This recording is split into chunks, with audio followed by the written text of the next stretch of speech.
Welcome back to BK Nothing But Nets podcast.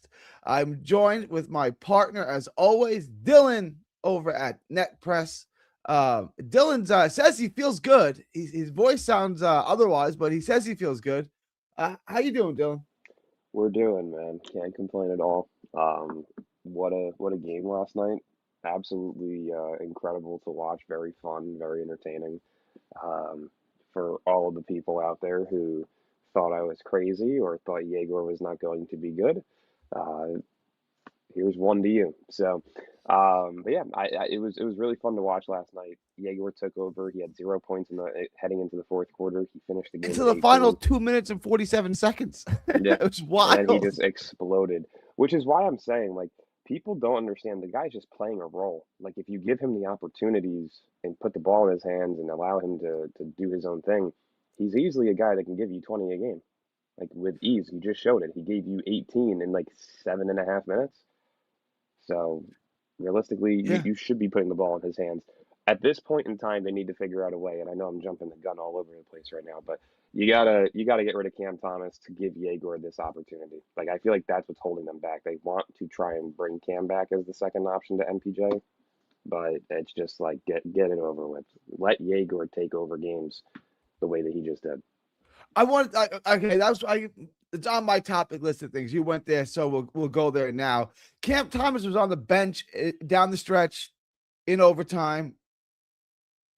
How is he viewed? Is he viewed as strictly a bench player? I mean, you figure the Nets aren't scoring a ton of points. They're trying to come back. They're down. You would have your top two scorer um, on the court. They did not. What do you make? Am I making too big a deal of that, or is that like he's not going to be in the game during clutch time? Is he not going to be? Is that a trend? Is that he's not a part of closing time? I hope so. I hope we looked better closing without him. It's hard to Uh, argue with this. We're going to get to the Trey Young trade. I want to touch on that a little bit, but like it's not really debatable anymore. They're better without him. I'm not. yeah, I'm not dumping on him. I'm just saying that I was about to call he him was, the New he was the Jersey worst Nets. player on the floor yesterday. He Three wasn't. Yeah. for He 11, -10 on the night, the worst plus or second worst plus minus of the night. 10 points, 24 minutes, three turnovers. Like it's just he's not a good basketball player. I don't care.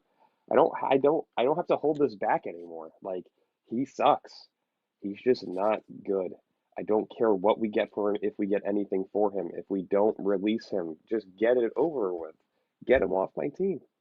it's rough because um he wasn't he wasn't getting it going offensively, and a lot of guys weren't. Drake Powell, Noah Clowney, they all struggled yesterday offensively. But when Cam is struggling offensively, it doesn't he doesn't start moving the ball more. He doesn't add anything, and then he's just a defensive liability and an offensive liability because he's just putting up bad shots that aren't going in. Clowney and Drake Powell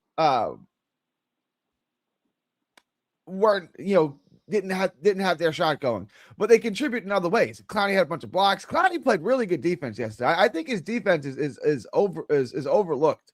Clowney's a very good defensive player, I think. Yeah. And the same with Drake Powell. I mean, they offer you other things. Drake Powell started attacking the paint, which opened up other things. When their shot's not going, they offer you something else. Cam Thomas just offers you a bunch of missed shots when the shot's not falling. Yep. He's not going to stop shooting, which for better or for worse, it is what it is. But he's not going to stop. So now he's just a negative on offense and defense when the shot's not falling. Think about it this way: Herb Jones this year is averaging 9.5 points in 28 minutes, and he's shooting 39% from the field, 33% from three. And the Pelicans are still asking for two firsts, and they can probably still get an unprotected first for him. That's what Drake Powell could be.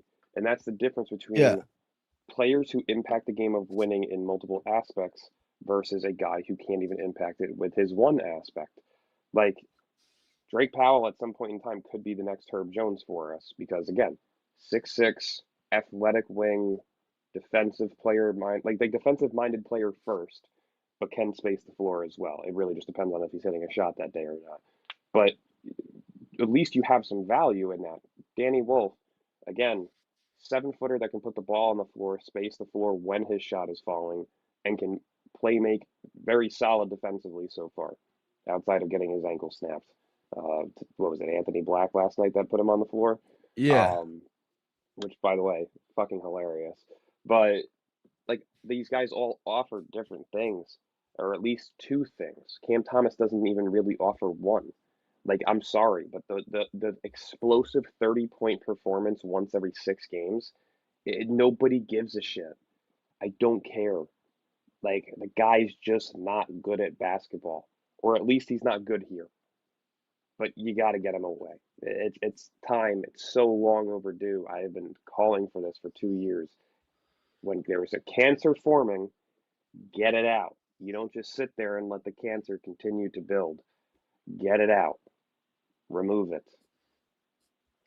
I do want to address that because it kind of brings me into the big NBA news yesterday, which is that Ice Tray was traded for Nothing. a bucket of footballs, An empty vending machine. vending machine. That was so. Let me tie this together. Trae Young is an undersized guard who scores inefficiently. Now he does other things. He creates a ton of offense for other people. Cam Thomas does not. So I'm not trying to compare the two, 1-to-1. But the game is passing by Trae Young. Like yesterday, the Nets started in the backcourt 6'8" Egor and 6'9" Zaire Williams. Who is Trae Young guarding on the Nets last night? The answer is obviously nobody. No. Cam's in the same position. He's 6'2", 6'3", and he's slow as hell, and he can't create offense for others.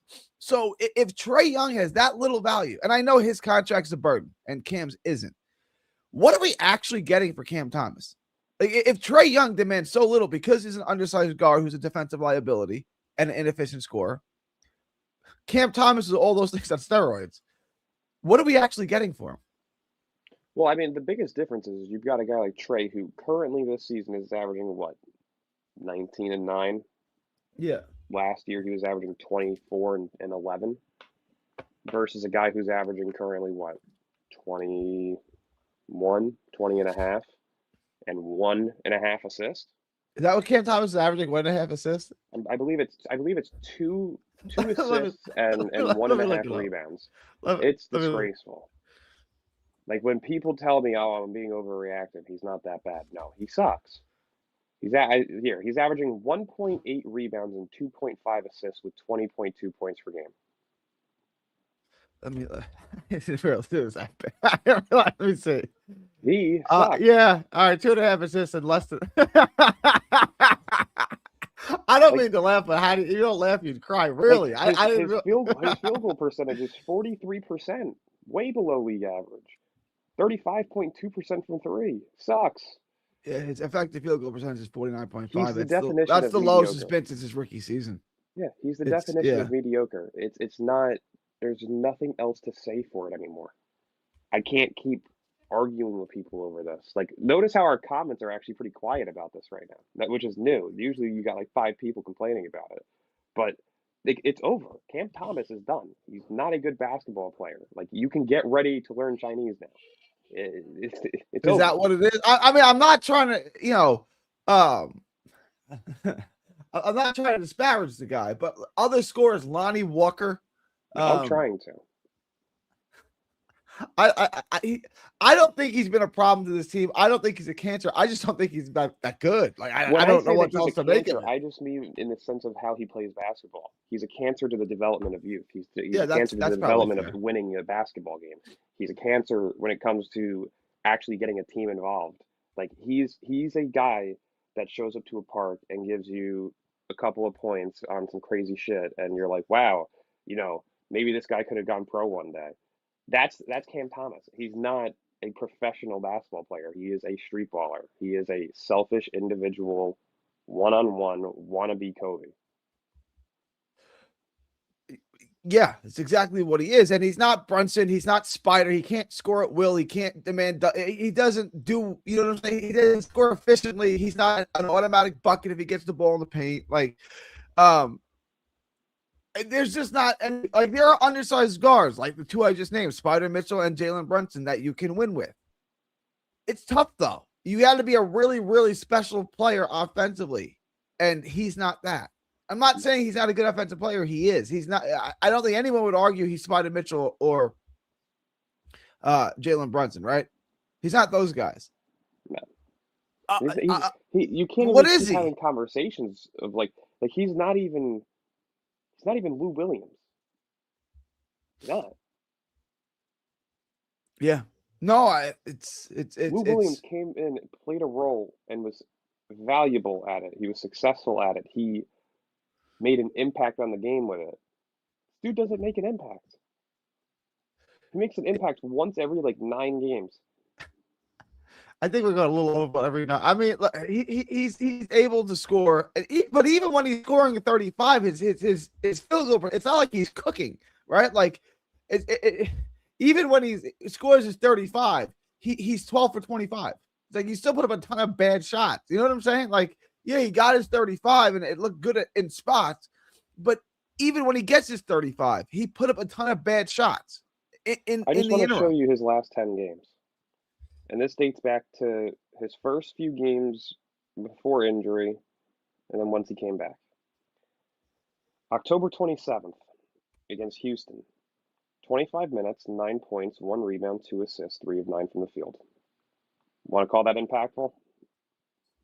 I mean, it is and it isn't. Continue. Yeah. You said 29. It's not. It's horrible. Yeah. 9 points, 1 Oh, rebound, I think you said 29 points. Oh, you said 9 points. 9. No, 25 oh no, that's a complete waste. Yeah, that's a complete waste. Yeah, that's a complete waste. All right. Against Atlanta on October 29th. This is the game he got injured, yeah? No, that was against Indy. He got injured. Okay. Atlanta, 35 minutes played, 19 points, 3 assists, 6 of 20 from the field. Yeah. Would we like to call that impactful? No, it's impactful in losing. Yeah, that's going to help you lose. It impacts losing for sure. Against Philly and against Minnesota on November 2nd and the 3rd, 29 points, 25 points, not horrible at all. 9 of 19, 10 of 24, still can't get above 50% from the field. That's what I'm saying. Like, the 10 of 24 is actually quite poor. That's what I'm saying. Even when he has a good game, it's still very inefficient. 10 of 24 is quite like 9 poor. of 19 is solid. It's 47%. But that's again, fine. Like, when you're trying to look at what an elite scorer is, it's 50%.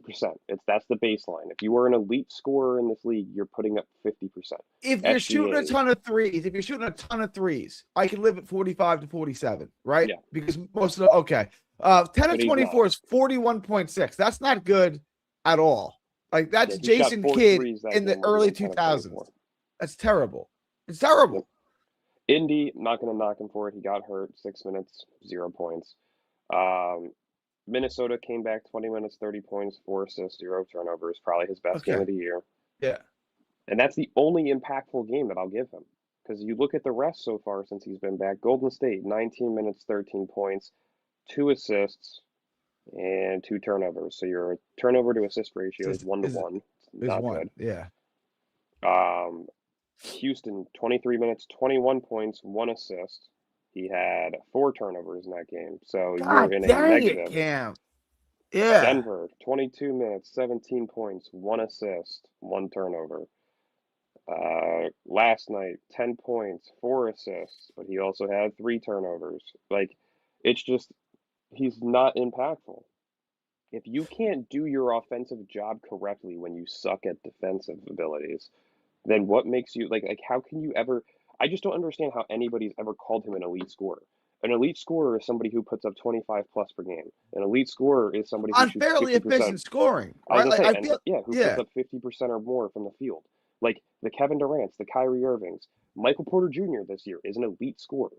Like, that's the difference between elite scorer versus just I get hot once every 6 games type of scorer. Like, he's not good. I can't emphasize it enough.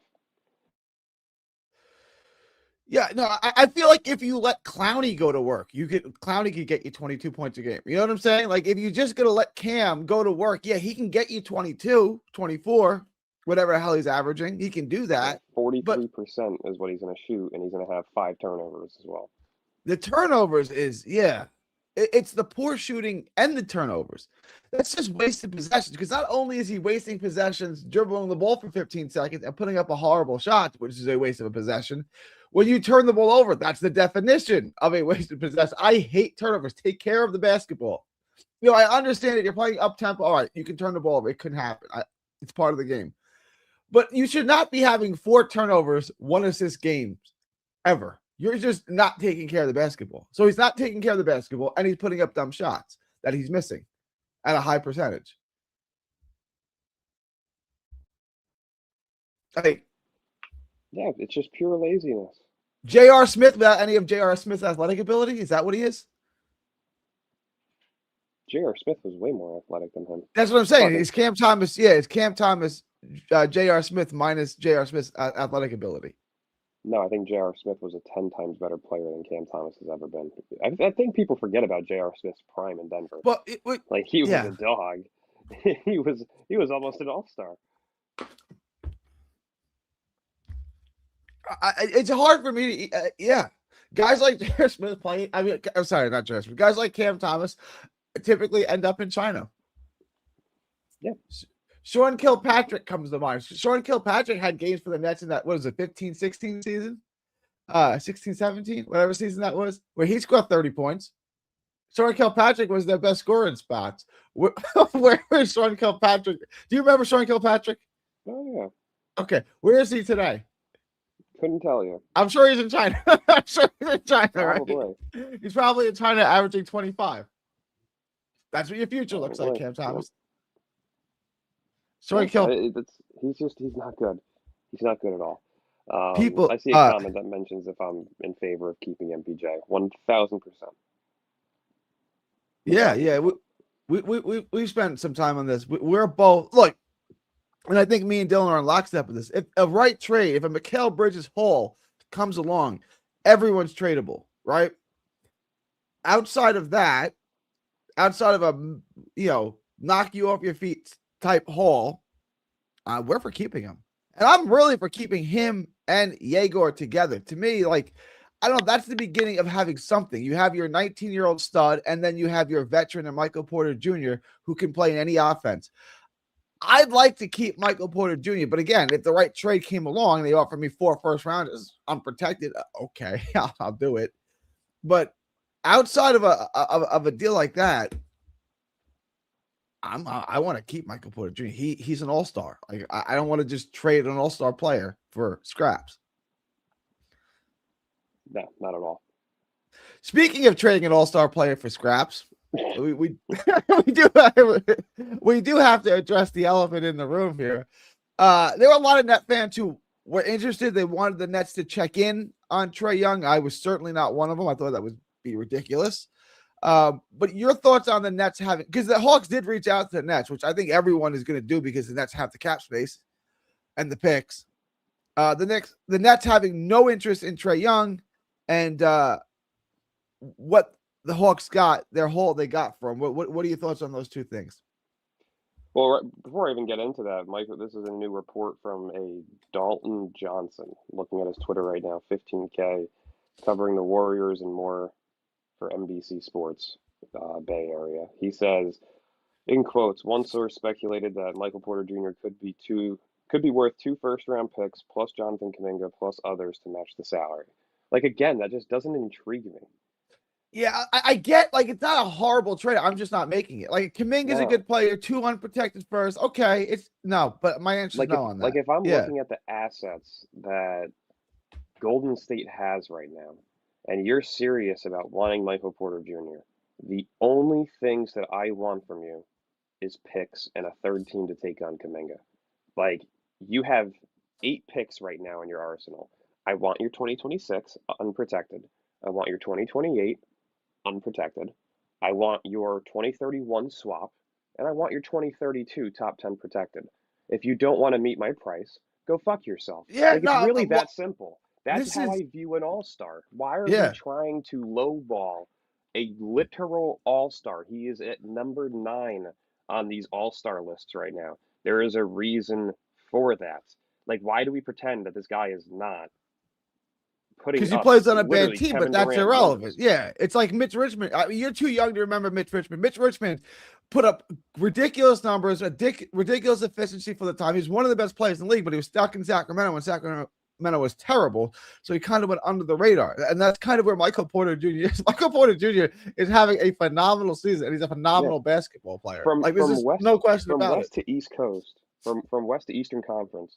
Michael Porter Jr. in terms of votes as of right now is above Pascal Siakam, Brandon Ingram, LaMelo Ball, Scotty Barnes. I'm not adding OG Anunoby and Mikal Bridges because Knicks fans are just weird for voting these guys. Same with Josh Hart.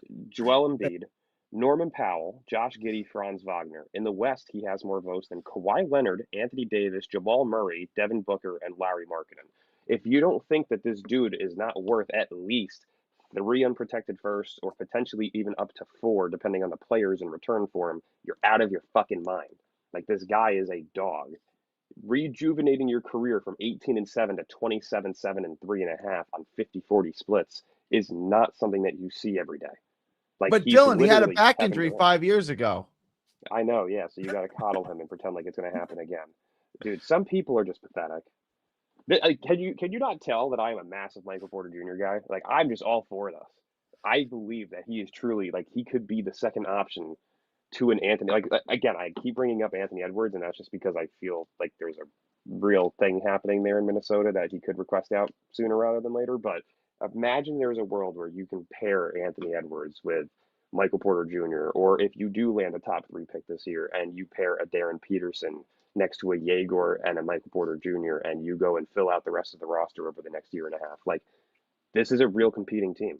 Michael Porter Jr. is a real number 2 option. There's a reason why Detroit's looking at him. Like, there's reasons for these things. You don't just look at guys, and if you look at the landscape of the teams, like, if he goes to Golden State, he's the second option. Jimmy Butler sucks, right? Yeah, Jimmy Butler's cooked. I love Jimmy Butler, like, but he's cooked. But he's always been one of the most overrated players in the league because he refuses to try in the regular season. He's a bum. That's a problem. That's a problem. Yeah. You know, like, same thing with Detroit. Like, Jalen Duren's great, but who's the second option come playoff time? Michael Porter Jr. With Denver playing next to 2 All-Stars, 1 MVP, third option. Like, he's a clear as day second option on a championship contending team. No, I'm with you. And people say he's a third option. He's a third option of the greatest offense of all time. He's a second option. Like, he's we thought he was good, and I think we both acknowledge he's better than we even thought. Like, we were excited for the trade. We thought it was a great trade. We were happy to get Michael Porter Jr. He's exceeded my expectations, which were quite lofty. I said I thought he's going to average around 24 points a game. He's not going to score, and he's doing it with the same efficiency he did playing with Joker. Everyone's saying, "Oh, his efficiency is going to fall off the cliff." He's not playing with Joker anymore. He's going to find out basketball is hard when you're not playing with Joker. How's it working out for Michael Porter Jr. in Brooklyn? But no, he looks extraordinary. Like, seriously though, when you look at that list of names that has more votes than, like Brandon Ingram, multi-time All-Star, Pascal Siakam, has won an NBA championship just like him, but he's been a multi-time All-Star. LaMelo Ball, one of the most popular players in basketball, he doesn't even have more votes than Michael Porter Jr. Scotty Barnes having a very stellar season. Like it's ridiculous. Dude's 9th right now, and he's probably, I'll say this, he's probably not going to get past 9, because if you look at the gap, Jalen Johnson's at 525,000, MPJ's at 304, Cat is at 898,000, and he's in 7th. So realistically, he should probably stay at 9. But point being is he's a top 20 player in basketball. That means right now. There's like, no that's question not about talked about enough. And shout out to him, and this is a credit to him. You know, he knows he can ball. He knows how good he is, and he was willing to accept a role in Denver, the same way that Chris Bosh, who I think is one of the most underrated players in the history of basketball, he didn't make the top 75 list, which is extraordinary to me, accepted a role in Miami. Like, Chris Bosh knows he can score 25 and 25 and 12, right? But he wanted to win, so he was willing to accept a role. And the only difference is Michael Porter accepted that role in the beginning of his career, not the middle of it, like Chris Bosh did. But yeah, Michael Porter Jr. probably cost himself millions of dollars. He did get a contract, but he probably cost himself money by accepting that role, which again tells me he's a guy you want on your team, and you could plug him in literally any offense, and he can shine. Michael this Porter just came in. Trae Young's likely won't play much and may not play at all for the Wizards this season.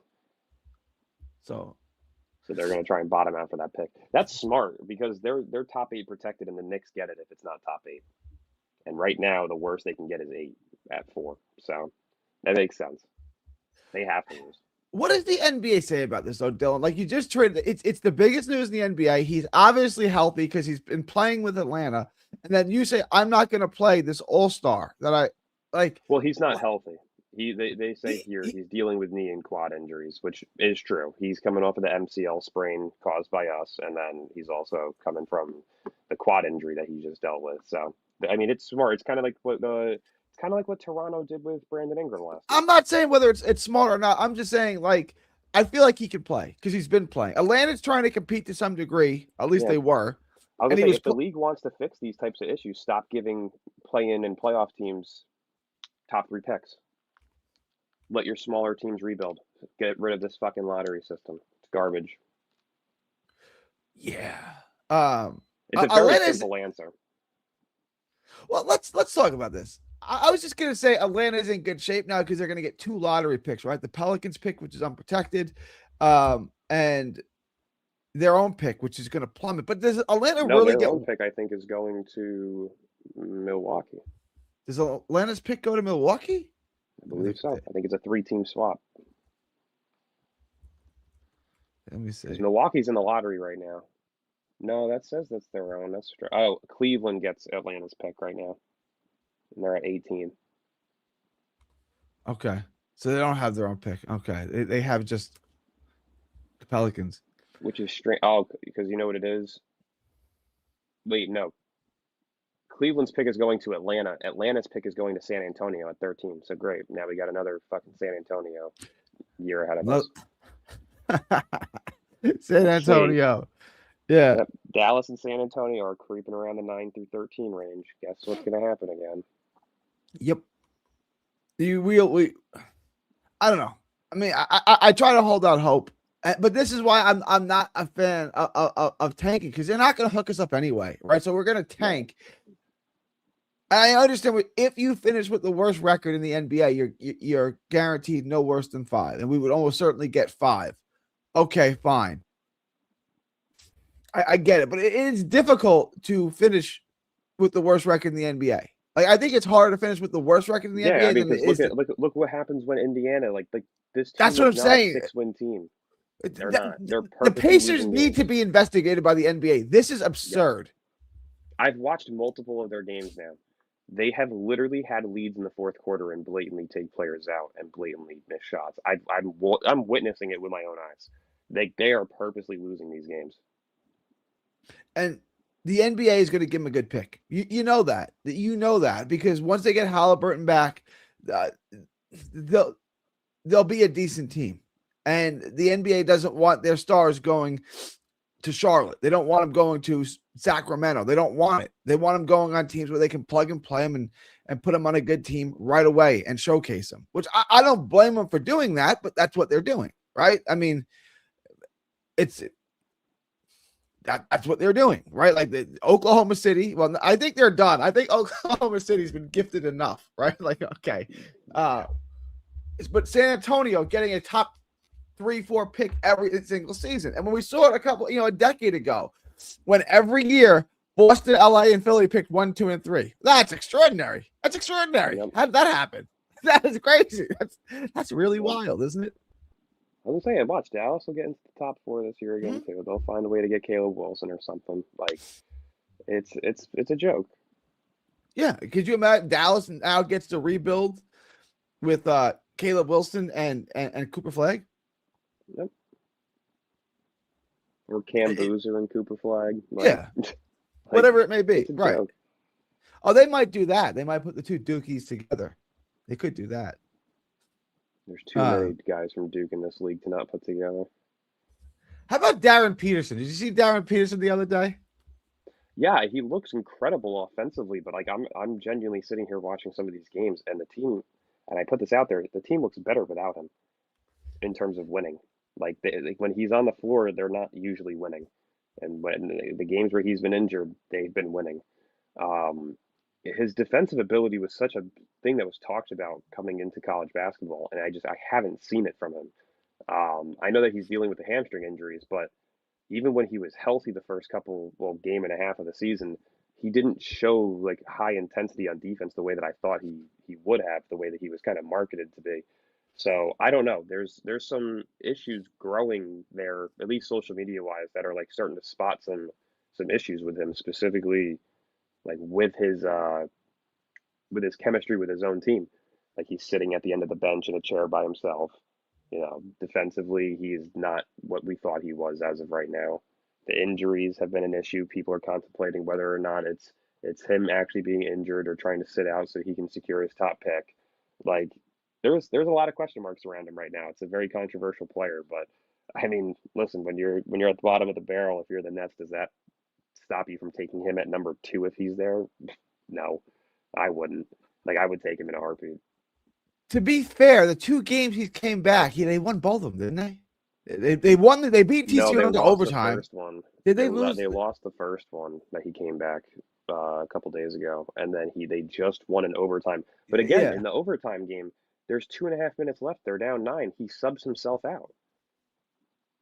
Subs yeah. I himself don't. out. They come back. They tie it, or he comes back in. I guess he takes the last shot three, gets fouled, knocks down the three free throws, goes to overtime, and then he doesn't play in overtime. Yeah, no, I'm with you. The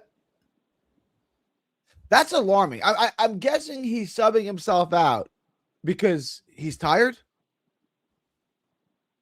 Yeah, I don't know if it's minutes restrictions. I don't know if it's him knowing that he's not playing to where he should be, so he's asking to like take himself out to help the team. I don't know, but the way social media wants to put it, it sounds like he's not doing what he needs to do defensively. So I don't know. It's a very strange thing. It's definitely something like to keep an eye on. But again, with a talent like that, it's not stopping me from picking him. it's if the minute restrictions. Okay, um if if he's getting tired, that's a major concern because he's played like 5 games this year, and it's college. You play twice a week. This is if that's bothering you, how are you going to handle an NBA schedule next season? If he's played 5 games and he's already has to take himself out of the game, it's just that's concerning to me. Why is he coming? Why is he taking himself out of the game? Like That you're was the eight. big thing that a lot of people were questioning is like, why would you be taking yourself out of the game when you're down nine? There's 2.5 minutes left. Like if you're this good of a player, you should be wanting to be in there and Right? using They your should team have to back. drag you off the court, right? Exactly. He's 18 years old. I mean, he should be nothing but energy. We should want to play 40 minutes plus overtime. We play twice a week. I'm playing. You're gonna have to drag me off this court. Like that would be the mentality you would think, but apparently it's not. Um. All right. And as far as just the last thought on um Trey Young before we switch topics here was the overall compensation that they got for him. Was it surprising to you, or were you? Because I thought they'd get at least one pick out of this. That Trey Young's basically a salary dump. Was that surprising to you at all? Is that kind of what you It expected? was definitely surprising to me. I thought he was at least worth a first. Like I thought he would get at least similar trade value to Kyrie when we traded him. Like the fact that Kyrie was a nuisance to society and just an overall scumbag the way that he left, and you were able to still get a first in 2 seconds. I mean, Trey Young, honestly, and I was going to put this out there not too long ago, as soon as it happened, but like you have to give respect to both ends of that situation. That organization didn't trash him. There was no bad media. There was no trashing on Trey's part. He's sitting there at the game, handshaking everybody as he's walking off the floor. Like you could tell that he didn't necessarily want to leave, but he knew he had to. Like that's a respectable way to go out. Um, and for him, like I don't think that he's an awful player, but does the team just not fit around him? No. Does that mean that he should get absolutely no trade value? I don't think so. That's crazy to me. It's tough though, because let me ask you this, right? How are you winning with him? You know what I'm saying? Like how, like what he's a high volume, low efficient shooter. I'm not saying he's as bad as Cam Thomas. I'm not saying that, but I'm saying it's a similar mold. Like the weaknesses are similar to Cam Thomas. Like yesterday, who's he guarding in the Nets backcourt? Egor or Zaire? Who's he guarding? Probably Egor. How's that going to go? Meaning, just like who is he matched up against? Probably Egor. But I mean, also, who was you're going to have to send help every them single last night time. anyway? Anthony Black. What was that? Yeah. It's like who? Yeah, I mean, like Anthony Black isn't a great defender, but he had 0 points until 2.5 minutes left. I don't think it really matters about the matchup. I think it just matters about how the offensive player plays that game. Like the NBA, it's these guys can knock down shots whenever they want. It's the new NBA. Guards are big now. If he wasn't making $45 million, is he a bench piece? Is John right here? Is Trae Young a bench piece? Is he a six man? No, that's blasphemy. Build a correct team around him. Still a second option star. He's not the first option, but he's definitely a second option. But he's going to play like a first option, right? Because he needs the ball in his hand at all times. He can't. He's not Steph Curry. He can't come off screens. He doesn't shoot like that. I mean, the crazy thing is a guy like Michael Porter Jr. would be a perfect fit next to him.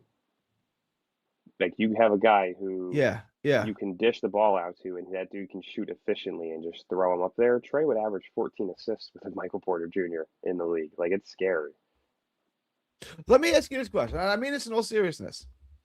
Would you trade Trae Young for Egor right now? No. Neither would I. Neither would I. That's what I'm saying. You have to. That comes down to multiple different things, though. Like, is Trae Young a better basketball player than Egor right now? Yes. Has he been since the moment he got into the league? Yes. Like, but do I want a guy making $45.9 million, or do I want a guy making $6.5? That's what it comes down to for me. It's not really about the contract. He's a salary dump. That's my point. Like Trae Young at $45 million is a salary dump. Like because he can't be the best player on a good team. He's going to only be the best player on a bad team. I mean, his teams have historically been the mediocre, middle, the exact middle. I want to say there was one point where I think they went 41-41 2 seasons in a row. Like he's good enough to be like in the middle of the tier, but that's why I'm saying you need to put him next to a true number one. You have to put him next to a guy that can play defense but also gives you 25.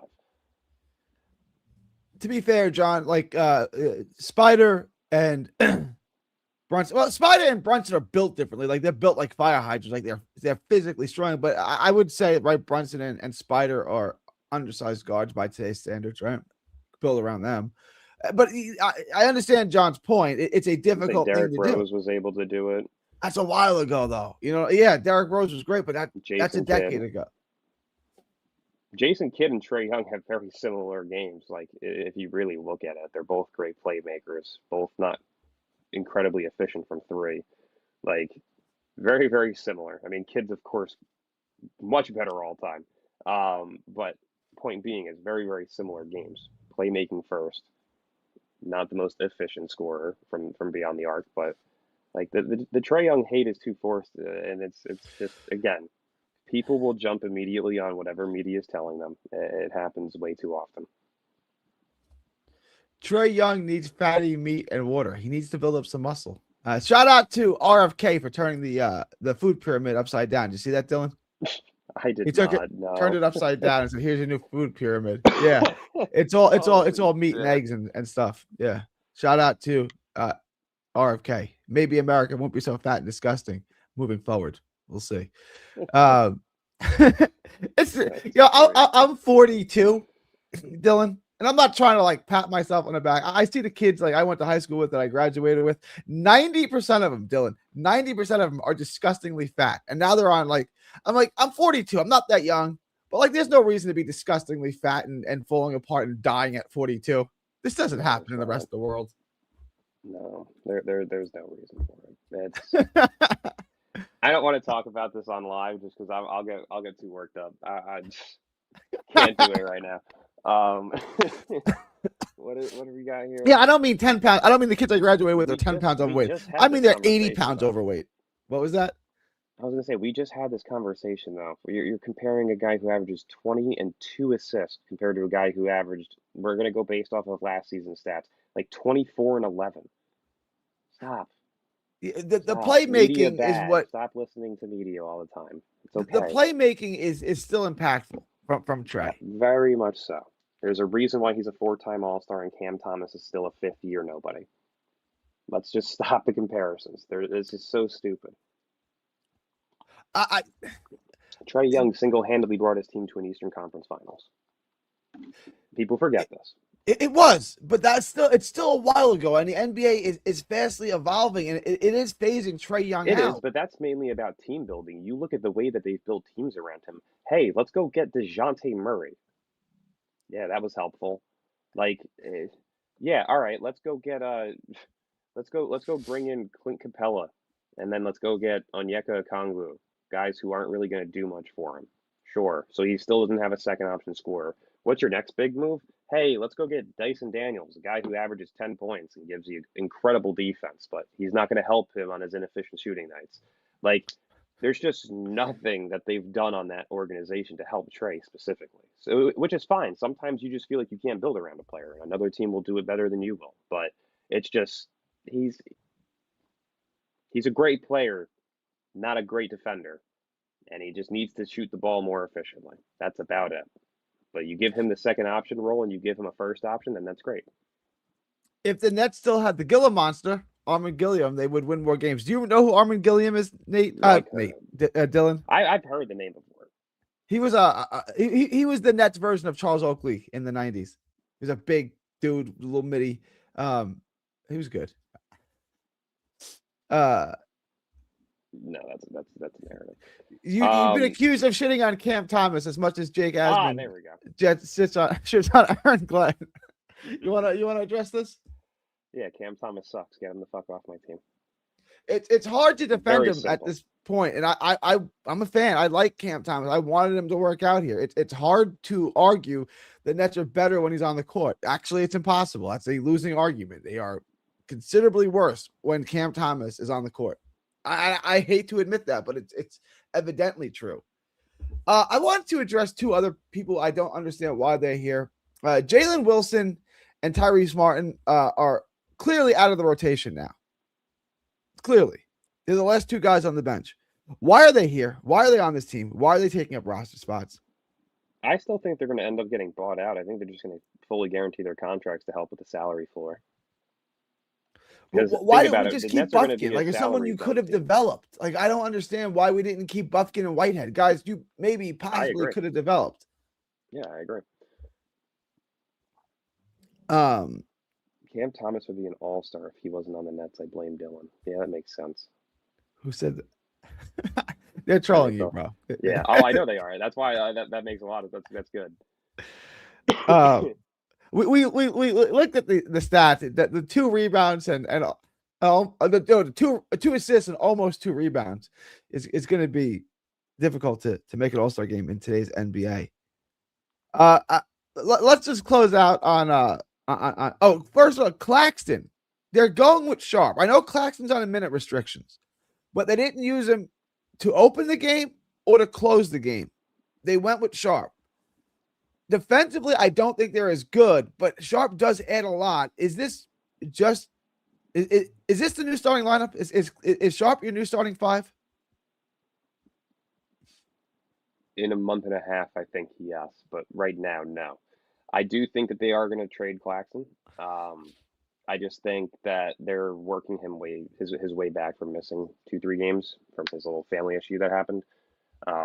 So I think it was more so just, hey, you missed a couple games. We're gonna have you come off the bench just to make sure everything's all But he right. also wasn't in the game in closing time. He Minutes wasn't in the restrictions. game when they needed defensive stops. He wasn't in the game. To me, Yeah, that was minutes what. restrictions. Okay, yeah, sure. And he needs fine. He needs minutes restrictions because he had a personal issue. I don't follow that completely. I don't follow the logic I there. mean, if it's something that affected him a lot, you don't want to put a guy who, even when things aren't affecting him in his life, to to lash out on the court. You don't want him to lash out on the court while there's things going on. So maybe it was more of just like a, hey, he hasn't practiced, he hasn't played a game. We just Maybe. want to make sure that he's, healthy, mentally, physically. Give him these minutes, see how he does, and then we'll work with it from there. Does I don't think anyone it's a know big deal what the though. personal issue is? I know Pete said it's personal.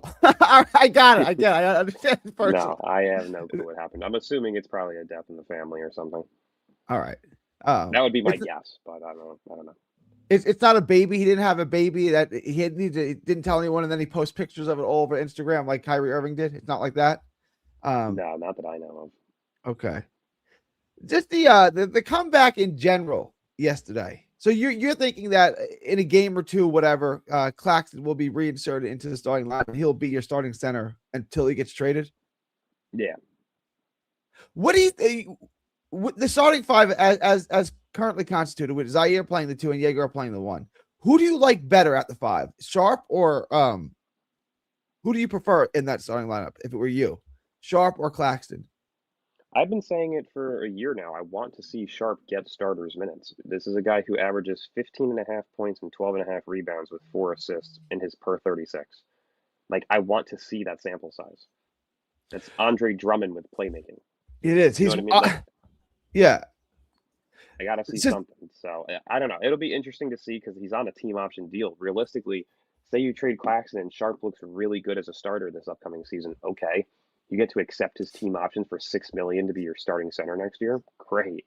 Like that's how you do things, and you do them cost effectively. Like you got to just give the opportunities though. So to me, if he shows, say Claxton does get traded and Sharp looks really good for the remainder of the season, I wouldn't even hate declining the team option and giving him an extension, giving him like 3 years. no, I'm with you. I'm with you. I'm with you on that. Realistically, though, because their goal is the 2027 offseason, they're probably not going to do that though. They'll probably just accept the team option and then let him walk in 2027 or flip him, do something stupid. But What's his trade value?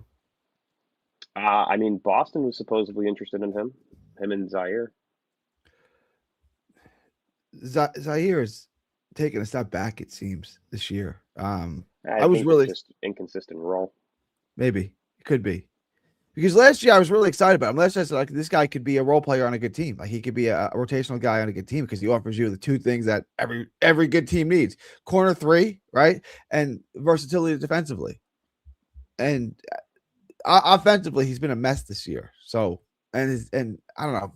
There seemed to be a lag in his effort because he's always an effort guy, which is why I loved him. A high energy guy. It seems, and yesterday was better, but has there seemed to have been a lull in his intensity this year compared to last year? I don't know, in all honesty. I'm not gonna lie. I'm not watching a lot of games for him, so I'm not really keeping my eye on him that much. Um, the the sharp play, the goaltending. Mm-hmm. Everyone's blasting him for it. He's one of the best offensive rebounders statistically in the history of basketball.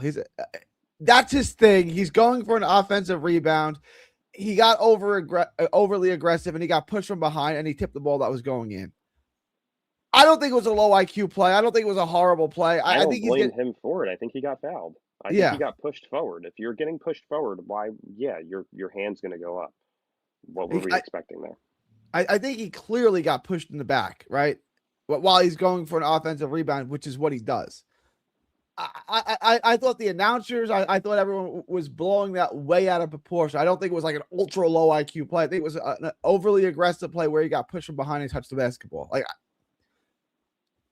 did it end up changing the outcome of the game? Maybe, but I can't. Like, I'm not going to blame Sharp for that. I think he was being aggressive, and I think he got fouled. I have no issue with what Day'Ron Sharp did on that play. Yeah, I agree. And then the comeback in general, talk about Egor, the final 2 minutes, 3 minutes, whatever it was of regulation, and then the overtime. I mean, the kid obviously got ice water. He did nothing offensively all game as far as scoring. He wasn't even really involved that much. Like, you didn't even know he was on the court that much. And then he absolutely takes over the game in the final couple minutes of regulation, putting up shots. He hit 5 threes in the final 7 minutes, if you include 7.5 minutes, if you include overtime. Talk about how impressive that was and where that came from. Because he did nothing all night offensively up until that point. Yeah, it's incredibly impressive. You can't teach a clutch gene. The fact that he was able to do that is really impressive. Um, I mean, like I said, this is somebody who I watched for a very, very long time prior to his arrival in Brooklyn, and this was the guy that I wanted really bad. Him and Jeremiah Fears. I will openly admit, by the time draft night came, I wanted Fears a little bit more. But the fact Well, that that's Egor, Fears looks excellent, by the way, in New Orleans. He looks excellent. But yeah, no, continue. he's like I said, he reminds me a lot of a little bit of Damian Lillard and John Morant in terms of athleticism, shooting, combine it all into one. He's just a very fun player to watch. But Yegor at 6'9", with the abilities that he brings as a facilitator, as a high IQ player, um, as a floor spacer, like this, you can't teach these things. So the raw ability and the upside to his game is much higher in terms of ceiling than any draft analysis thought. Like, he could genuinely be a top tier player in the league if he forms out muscle wise, if he rounds out the rest of his game. Like, you give this kid another 2.5 years, that's probably what he's going to be. And it's going to be a really, really good basketball player. Like I said, I think it's Josh Giddey and Franz Wagner combined into one. And That's that a to hell of me a is basketball play. Yeah, that's a hell of a that's a basketball second play. option. That's a second option all-star. I see all-star potential in him. But the ability to be uninvolved in the game offensively, right? Like, I don't even. I think he took 2 shots prior to the final 2 minutes, 2.5 minutes, whatever it was, of regulations. 2 shots, and then to absolutely cook. I mean, that is a really impressive skill to be uninvolved in the offense, and then absolutely single-handed take over the game and hit every single clutch shot. I mean, it was ridiculous. There's something special about this kid. I think is just developing. Were we overly harsh on draft night? Like, did we jump the shark there a little bit too soon and say that this draft class was horrible when in actuality it may turn out pretty good? I mean, I said it when we drafted him that I loved the pick. I was actually happy. You and I were there on draft night. I looked Yeah, over to I you and I thought was it like, you was. know what? Really good fucking pick. Um, the rest of the picks, like, I'm not going to jump the gun and say that I think they're great. You know, we don't have another guy who's averaging 10 points. You That's know, true. Nolan Traore has looked much better in his Much better. I wanted to talk much about better that, in his but recent continue. games. Yeah. Like, Traore finally looks kind of similar to what you had been hoping for when he was projected top 5 in terms of like his actual impact. Um, you know, Drake Powell, great defender, but the offensive game is just not consistent yet. Danny Wolf, the offensive game is not consistent yet. So, you know, I wouldn't say that there's another, like, I wouldn't say that it's like a home run of a draft class, but have all 5 guys that we've drafted shown that they can be at least an NBA caliber player? Yeah. Don't know if they're going to be Well, starters, if they're Saraf. going to Well, be stars. let's hold out on Saraf. Saraf's got awful. Serap's shown some flashes. He's It, shown it, some it, flashes. it, He's looked solid. He doesn't look like a starter, but he looks like he can be a TJ McConnell as of right now if he's got a couple more years under his belt. Like, I wouldn't say that he's garbage. I think that there's a little bit of upside in him. He's their project player this year. Like, I'm they're going not to see what calling they him can get out of him. garbage. I'm saying I haven't seen anything that tells me that he's an NBA player, a rotational player. And look, he's the 27th pick in the draft, and that's hit on 4 rotational players, an all-star in Egor, and then they draft 3 rotational players. That's a great draft class. That's not a good draft class. That's a great draft class. So I can live with it. I'm just saying I have not seen Sarav is unathletic. He's a defensive liability. They tried to tell me he was good defensively. They tried to tell me he's a great distributor. I haven't seen any of this. And he can't shoot. So he's slow, he can't shoot. He's not he's not Cam Thomas defensively, but he's not good defensively. What am I you're comparing him to TJ McConnell, who I think is a hell of a basketball player. What am I seeing in Saraf? Like, what am I missing? 6'6" point guard. Okay. Yeah. I know, but at a certain point, you've got to produce something. That's got to produce something. I don't know what that. Yeah. Yes, he's 6'6" point guard. He's got great size. I already got Yegor. What? I don't. All right. Well, I Backup mean, look, point I'm guard. not writing him off. He's played 10 games in his NBA career. I'm not writing him off by any means. I wouldn't have drafted him. That's all I'm saying. But again, it's the 27th pick. What did they take him 27th overall? Yeah, 26th. I'm 26. I'm not gonna kill him for that.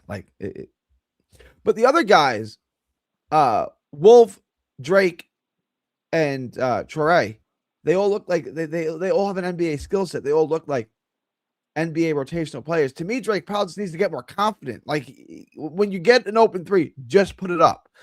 He started doing it. He did quite a bit yesterday. Put the ball to the floor. Take the ball to the paint. He's a great athlete. Put the ball on the floor. He's strong already at 18, 19 years old, whatever he is. Like, to me, Drake Powell has the NBA body. He's got the NBA physicality. He's got an NBA shot, although it wasn't good yesterday. And he's already a very good defender. To me, Drake Powell is, like you said, Herb Jones. Like, that's where I project him out to be. That's a very good NBA player, especially when you take him 22nd overall. I know Herb Jones was taken the second round, but like Drake Powell at 22, that's a great pick, is it not? Oh, 100%. All right. That's really all I got. You got anything else, Dylan? You got anything else you want to plug? Anything else? Anything else you want to talk about? No, I think we covered it all. Got a couple of games coming up. We'll see how this goes. Trade deadline season's coming. Let me see We what shall see. let me see what their schedule looks like. Does Cam Thomas go back into the starting lineup at any point for the Brooklyn I Nets? hope not. I really hope not. If you want to trade him, do they have to put him? I mean, can they trade him like this? It seems like his value just gets lower every single day now. Like like I said, he's not in the game to start or to close. He's not. You know what I'm saying? Like, it's not good. Like, if you're trying to trade him, this is not a great look. The rest of the schedule for the next couple of games, it's home for the Clippers. That should be a loss. At Memphis, at Dallas, at New Orleans. Dallas and New Orleans, are those winnable games? They're on the road, I mean, Jesus Christ, New Orleans got to win eventually. right? Yeah, I mean, And I could. I don't know. I mean, at this point, it's probably 2-2 with the way that we play. the But who Clippers are knows? playing better. I know the Clippers got off to a historically bad start, but they've been winning some games. They've been playing a No, they little bit definitely better. have. They've looked much better. Thank God. It's about time. We got to stop gifting OKC things. They're not going in and beating Memphis, Dallas, and New Orleans. I'll say they split those. I don't know which one they. I say they beat Dallas. Yeah. I'll say they go 1-3 here. What are your thoughts? Um. Yeah, I would say 1-3. I mean, again, it really just depends. Like, is Ja Morant playing? Is Anthony Davis going to play? Is Zion Williamson going to play? Is Harden going to play? It's Like, yeah. there is always It's somebody that we play that is going to sit somebody out because it's us, and then we beat them, and it's like, oh my God, how did we lose to the Nets? And yeah, stop fucking sitting players against us. It happens way too often. I can't stand it. Like, we get too many wins because teams think we suck. well, we do. Like, if teams played it like it was the playoffs, we'd lose every game. Like, let's be reasonable, right? During that stretch, during the overtime and during the Nets comeback, were you rooting for the Nets to win yesterday, Dylan, or were you hoping they lost? Like, it was so hard because like I'm literally sitting in my chair going nuts with this dumbass cough that I have, and I'm like honestly hoping they win, but then I checked Tankathon like with like a minute left in the game, and I'm like, wait, if we win this game, we drop to ninth. Like, I don't want I don't want the Yeah, ninth overall odds. So yeah, I mean, I'm happy we lost, but would I have been upset if we won? Probably not. Like, it was a really good game. it was. Yeah, the final 7 minutes of that game, including the overtime, one of the most. It's the most fun I've had watching a net game in quite some time. To be honest, like it was a lot of fun watching that game. Yeah.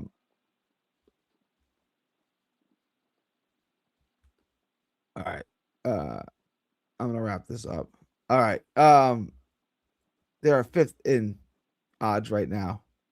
They're not in bad shape. No, not at Let all. me let me read this. Let me read this. I'm old enough to remember Gary shitting on me for defending the draft class because of Powell and Danny Wolf. 3 out of 5 ain't bad for an inept Sean Marks.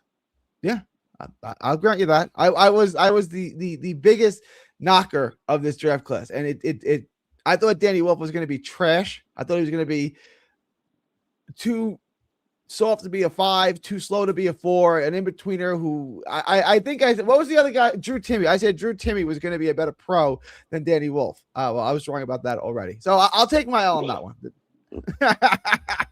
I really thought Wolf was going to be trash. All right. I guess that's it. Yesterday was the perfect result. Buzzer beater loss. It was rough. I feel like it wasted what Yegor did. Like we won't talk about it a week from now because they lost. Where if they won, we talk about it for years. But like that's his coming of age moment. But they end up losing. All right, Dylan. When are we back next? We'll figure it out. I'm not sure yet exactly, but we'll see. I gotta figure out my travel days. All right, you heading back to South Carolina? Not probably not Saturday now because of the way Okay. I'm feeling. So, probably Tuesday. So we'll see. We'll try and get one more in between here. All right. Sounds good. Sounds good. We're ending it, Leaf. We're ending it. We're wrapping this up right now. I gotta wrap this. It Well, is it's already gonna be late. yeah, you're late, Leaf. You're late. We wanted you in here. We wanted to hear you talk about Sharp and Cam Thomas out of the closing time rotation, which is interesting. But we're gonna wrap this. We'll be back soon. January 8th, 2026, from Texas to the world. Thank y'all and God bless. Hang on real quick. I want